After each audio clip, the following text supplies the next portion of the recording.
Get your tickets to the Rising Pint.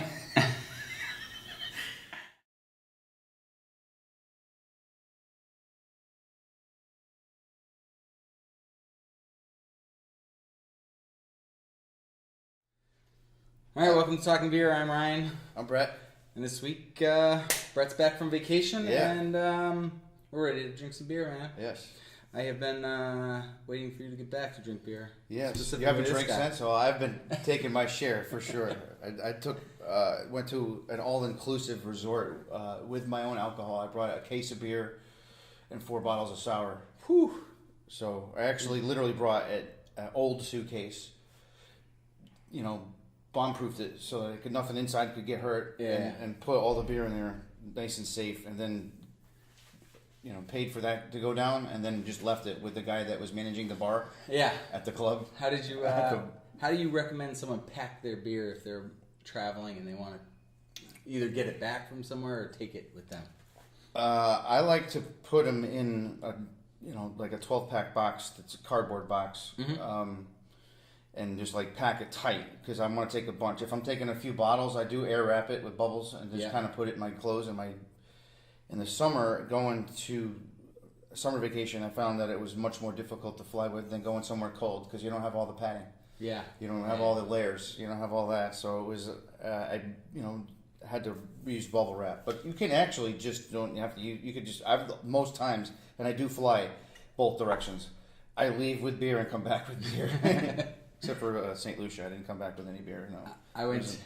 The Piton was good. Don't get me wrong, but I went to Belize, and they only had Belican, which was good. This was Piton. They had Piton. Piton is the 2 mountain peaks that they have. The volcano, which exploded in 1766. Not even that long ago, and it was still steaming. Brett's all educated now. It was still steaming. They took us. You could drive right into it. It's the only volcano that you can drive right into and see the steam coming up from where it burst. The center of the volcano. Wow. You don't see any steam rising, you run. Insane. It is. It was. I It got must have been pictures. very intense. I'd love to see. They're on that. They're on that card, that memory card. Oh, okay. Well, I'm recording over right now. Perfect. I forgot to say it. Then we got a whole lineup here. A lot of Treehouse, but I also want to talk about your shirt, because that is Lagunitas, correct? Mm-hmm. So, and I didn't bring that beer. This is the Waldo. This is a shirt for the Waldo beer, made for the 420 occasion. Lagunitas likes to celebrate that occasion all year round, which is phenomenal. They're a great bunch of people. But we did bring one of my favorite beers from them, actually, that they make, which is basically kind of it says unfiltered ale, born again yesterday. It doesn't really say that it's an IPA, but it's basically a New England style IPA. all right. It's awesome. 7.2, pretty awesome. I brought some Ice Cream Man. I got Lawrence Trail Blackberry Wheat, which is one of my old school favorites. I love blackberry in anything. And then we have a real German Weihenstephaner collab done with Sierra Nevada that is a Bavarian style Hefeweizen wheat beer. And so you said this one will have flavors of banana, because it's a real Hefeweizen. Yeah. Oh yeah, I need to get that cap, because I dog ate the other one. And it's on the refrigerator with the magnets all crumpled up. Yeah. But I save a cap of everything. That's awesome. Brett has a very large collection of magnetic. And we can do the 4-week-old. The 4-week crash test. Yes, we're still continuing our same batch of beer. The fundamental problem here is we don't have the 3-week. All right, I think. So this is a drum holder. I was analyzing this before. I think the easiest way to do this is just going to be. I got a video. I'm gonna pop it in here. This girl kicks it off. She's holding two beers, and she's just like pop.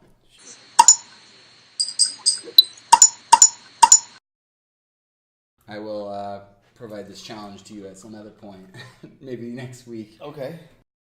But I don't know if I'm up for that. So, what are we drinking? Lagunitas, Born Again yesterday. Unfiltered ale. So it's not too cloudy, but it has got a very thick very thickness to it. It's a little more than a chill haze. There's levels of haze in beer. Mm-hmm. Chill haze is just kind of when it's cold, it gets hazy.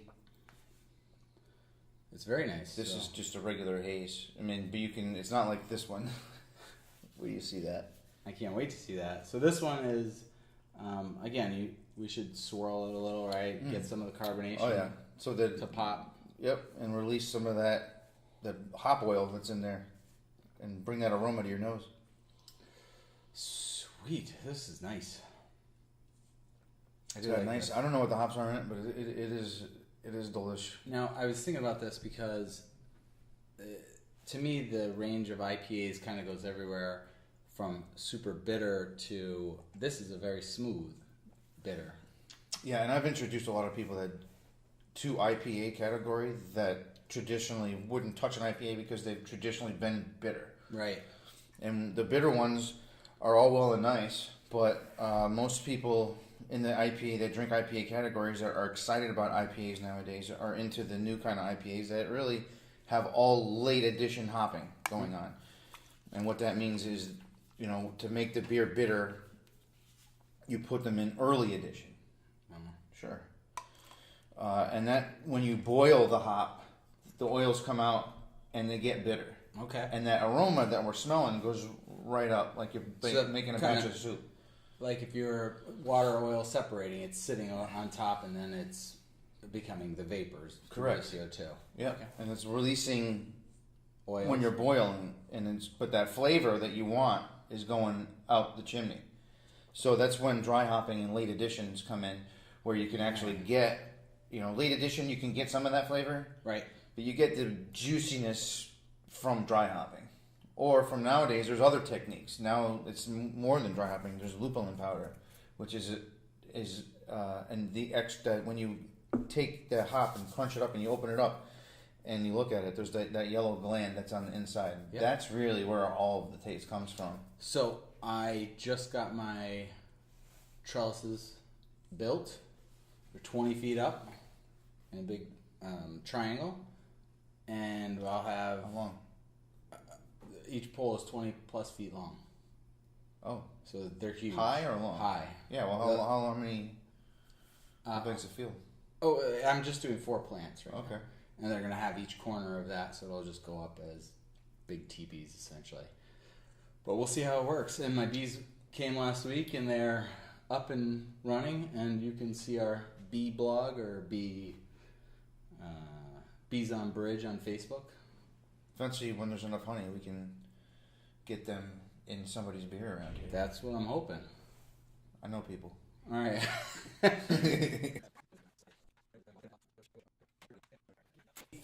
3 weeks away from the Rising Pint. It's getting close.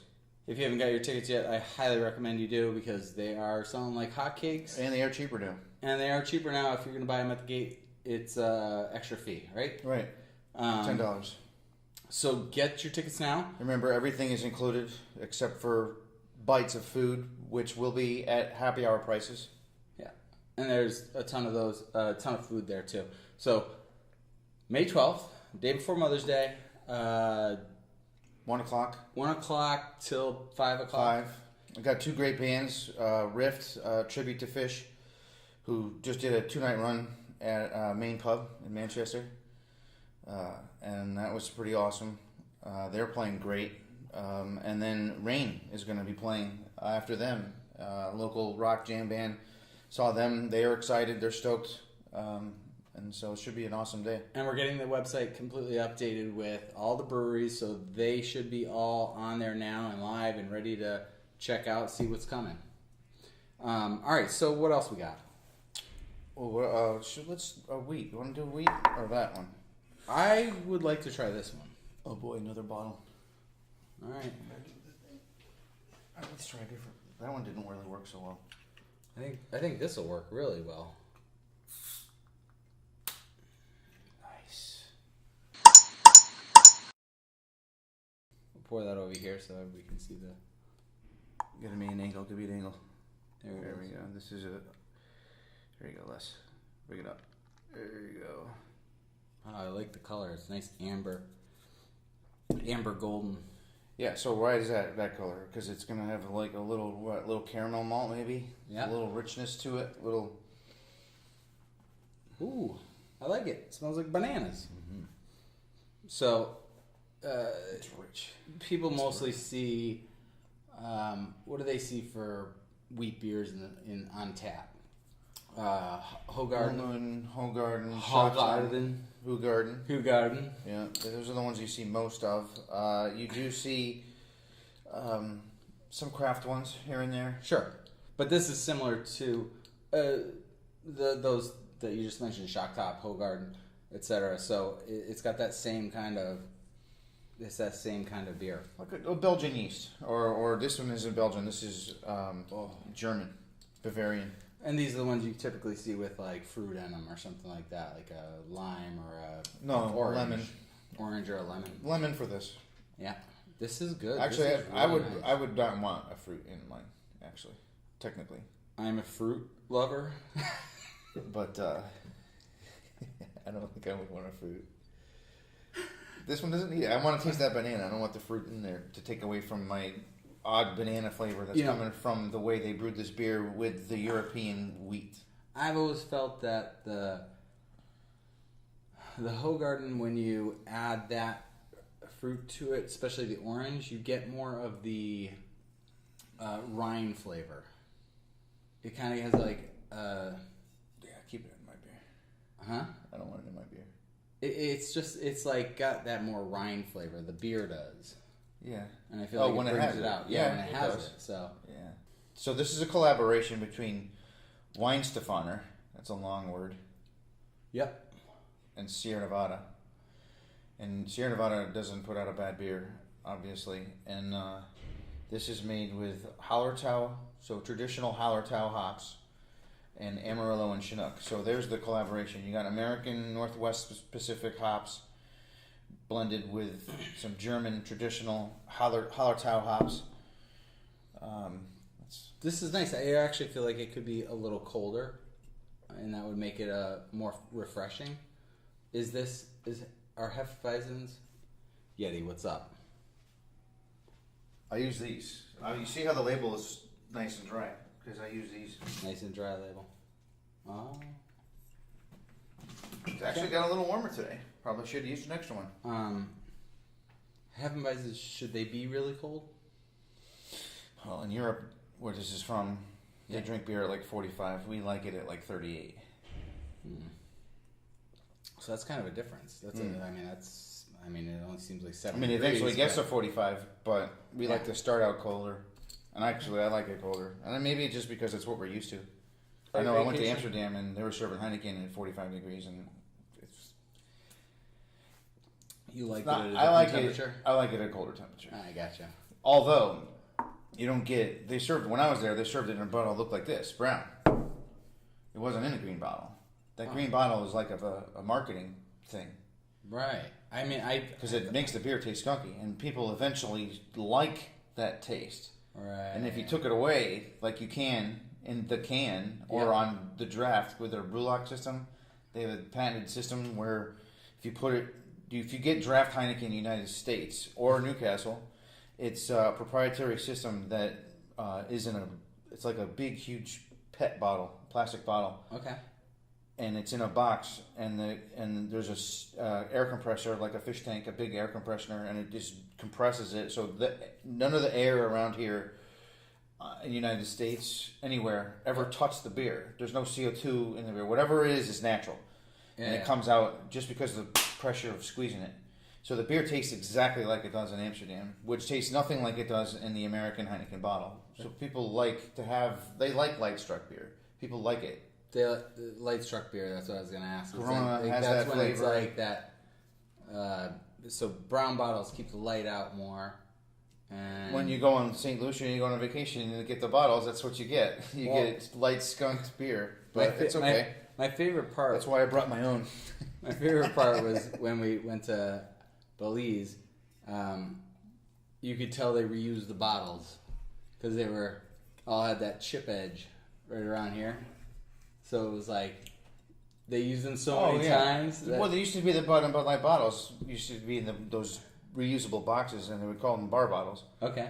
And they were reused. Yeah. They were absolutely reused. No, I wish that was still going on. I wish that was still going on, a ton too. of glass. Tons of glass. And it's crazy to think about. All right. So 4-week-old.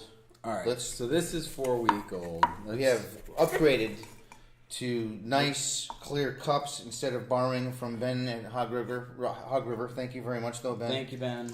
Thank you, Ben, for everything. But we have upgraded so that we can not mix beers when you're not supposed to. And we're even And it would affect the taste. if anybody has some glasses, I mean, I got glasses. small ones, like there. You know what we should do? We should be using the Rising Pint ones. Well, that's your fault. It's not going to work. But wait a minute. I'm an idiot. It might just be similar to this one. All right, so in my mind, I just visioned a bell curve, and it just kind of felt like it was just a little bit on the other side of the peak. Now I'm starting to taste a little bit of malt,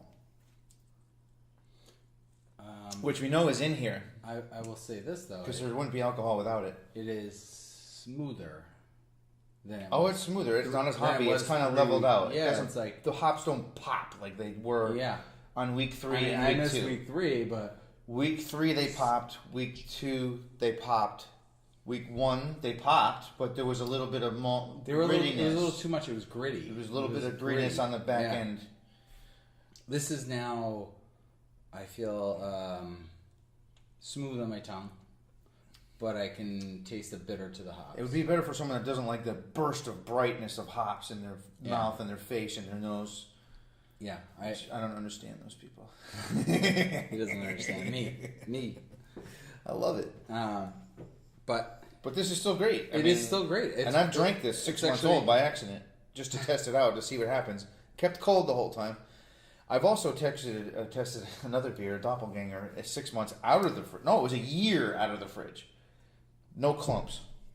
It wasn't as great or at all, but it was still drinkable, very much drinkable, and no clumps. All right, and this is.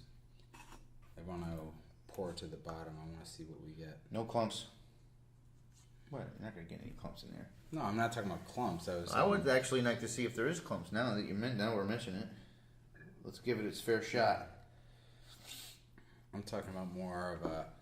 What's the difference in cloudiness? You know, we poured this a little lower.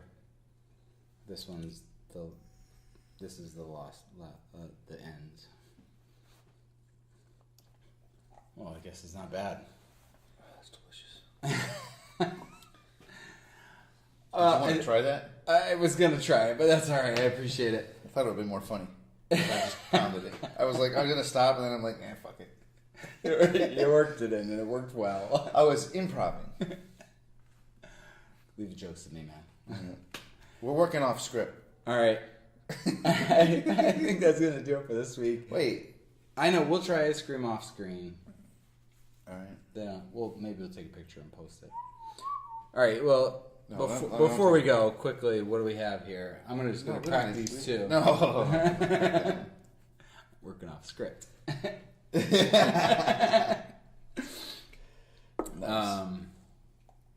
We'll try this. Maybe we'll throw it up on Instagram. Well, let's pour it out and see what it looks like. All right.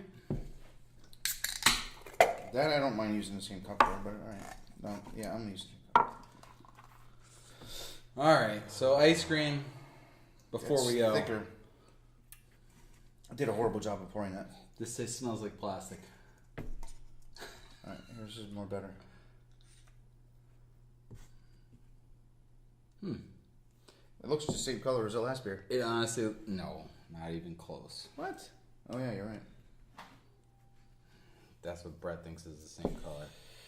Well, yeah. Well, I was looking at it in my left eye. Let's and check his eyes. My right eye is a different color.